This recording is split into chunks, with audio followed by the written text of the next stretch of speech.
دشمنوں کا لشکر سامنے کھڑا تھا اور مسلمانوں کا لشکر دوسری طرف کھڑا تھا۔ درمیان میں ٹھاٹھے مارتا ہوا دریا رواں تھا، جس کا پل دشمنوں نے توڑ دیا کہ مسلمان پل کو عبور کر کے ہم تک نہ پہنچ پائے۔ اس صحابی رسول نے اللہ رب العزت کی بارگاہ میں دعا کے لیے ہاتھ اٹھائے اور اپنے گھوڑے کو دریا میں ڈال دیا۔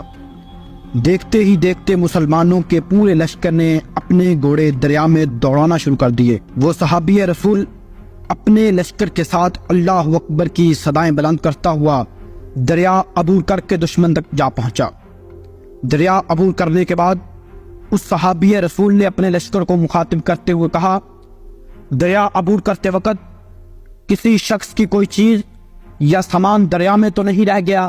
تو ایک شخص نے کہا، میرا پانی پینے والا پیالہ دریا میں